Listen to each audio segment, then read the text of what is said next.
Cheers. Okay, great. Hope you had a productive patrol corners. What's going to happen now is we're actively counting up the votes and figuring out who the winner of the election is. In the meantime, we have a presentation from a wonderful group that decided to come and talk to us about wildfire awareness. So let's give them a round of applause. And let's also give them our undivided attention. So that means no talking, please. Yes.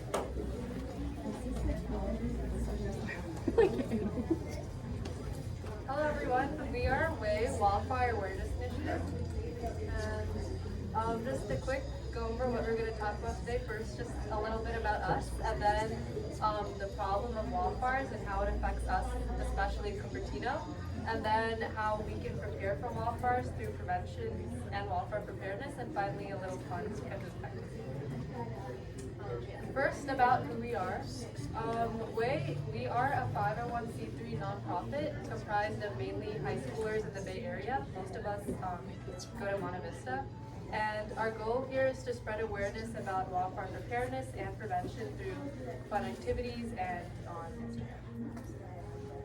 And more specifically, what we do is we volunteered with the fire department, presented at city forums, sent out thank you notes to firefighters, worked with elementary schools, had fundraisers, and had some STEM workshops. Okay, so now the problem. There are 330,000 acres of land burnt in California in 2022, and then 7,477 fires in 2023. That's like 250 football fields. And the driving factors behind this is wind, climate change, and human impact. So wind, because of the high speeds, it like quickly spreads, and climate change is due to the increasing temperatures. The environment grows like warmer and drier, so it's more easier to catch fires.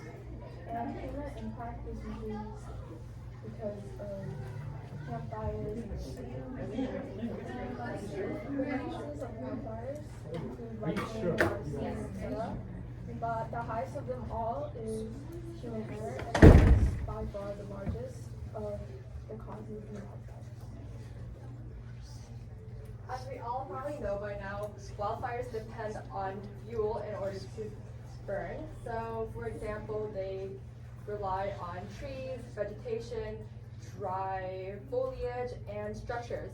So, when those burn, it changes the terrain and worsens the air quality. And we've seen that just yesterday. I don't know if you guys went out yesterday, but the air quality was really bad. And I don't know about your schools, but my school definitely had like a lockdown where we weren't allowed to do any physical education outside of our classrooms.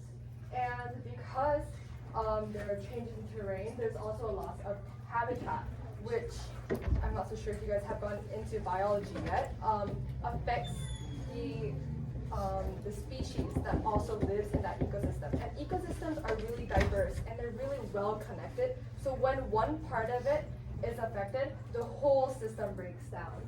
And another impact, us, humans, it worsens our water quality and air quality, as we've seen yesterday, and affects our economy when we have to rebuild these communities that are affected by wildfires.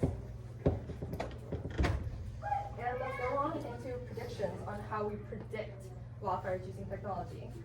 So we have Alert Wildfire, which is an AI lookout which notices fire ups early on, but it's not very accurate, so it's not as efficient. And we also have satellite imagery, which scans for fires using infrared images, but it isn't accessible for all firefighting stations.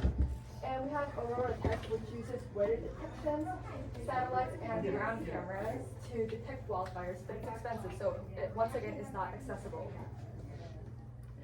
And let's go over how you can prepare for wildfires. So here's Ready, Set, Go. It's a system where you divide your home into 3 zones. So we have zone 1, 0 to 5 feet, zone 2, 5 to 30 feet, and zone 3, 30 to 100 feet. So in zone 1, you want to remove dead foliage, such as tree branches around your house.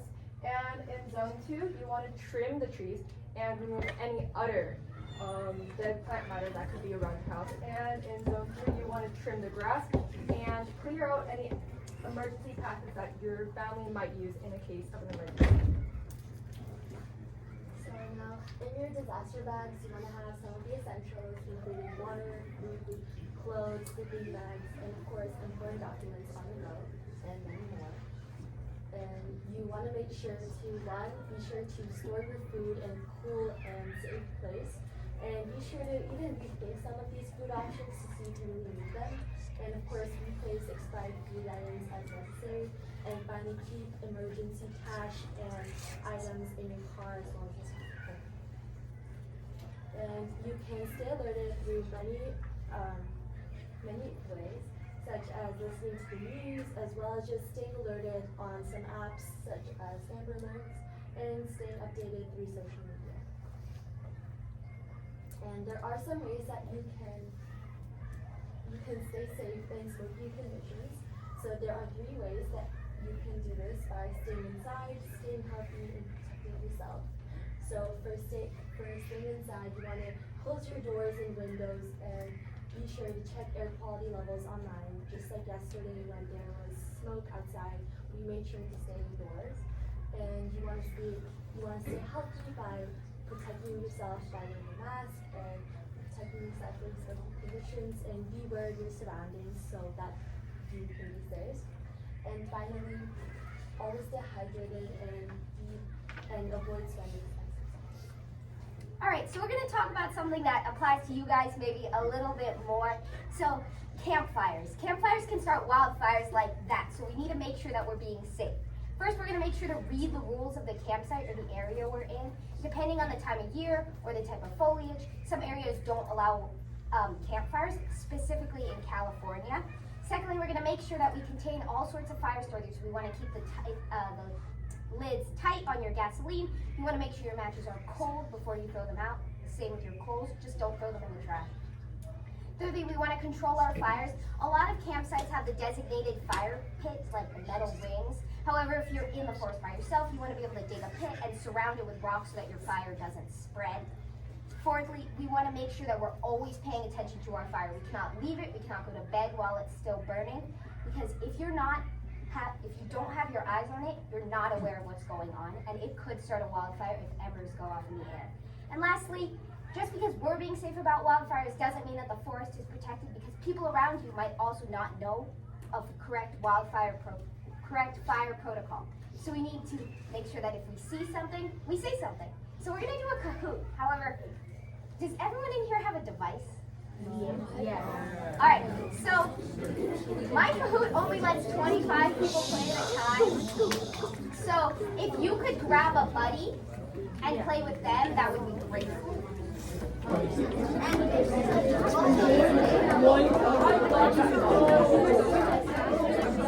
Find a buddy and a device, please.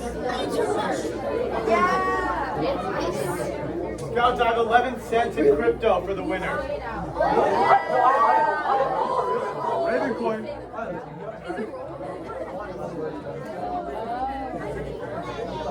That's how you get involved. No one else did. Do you know if anyone wants to be volunteer? I want to go be. If anyone doesn't have a phone, you have a volunteer phone here. As long as I don't have to do I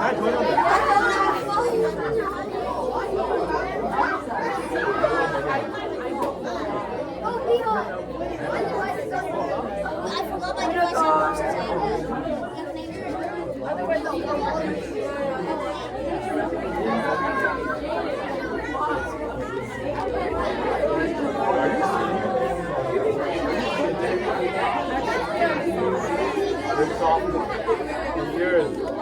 I'm a freshman.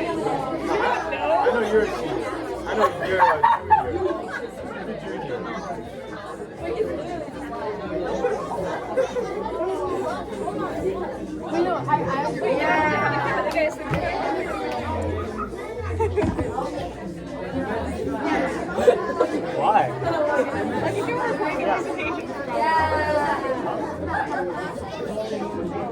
Alright, can you raise your hand if you want to be in the Kahoot but you're not? Okay, cool. Okay,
Meditating every morning.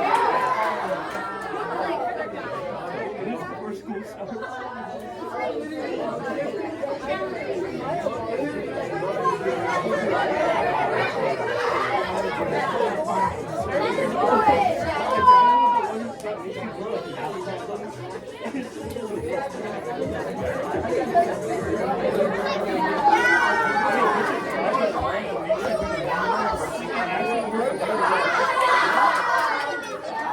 Even if like doing them in the back, at least I'm getting better. Every day, I get better.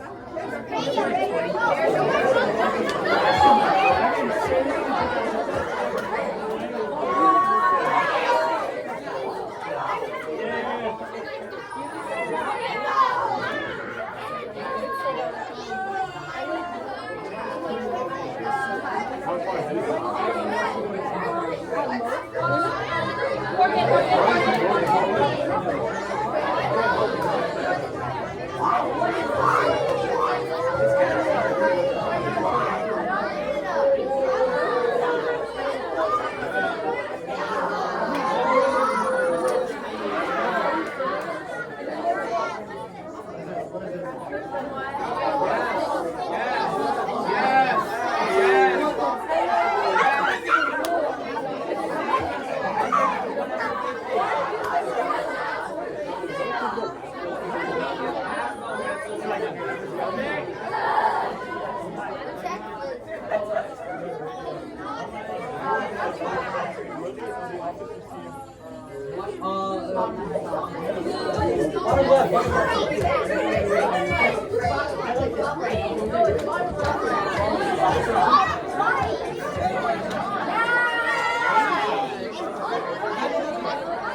2.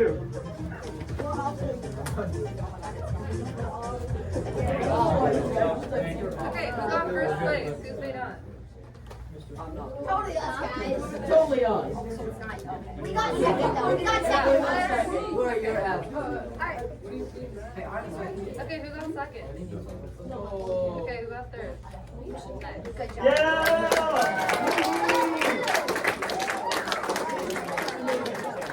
If you have an Instagram, have it on our Instagram. If you don't, we post informational wildfire posts. And thank you. Let's give him a round of applause.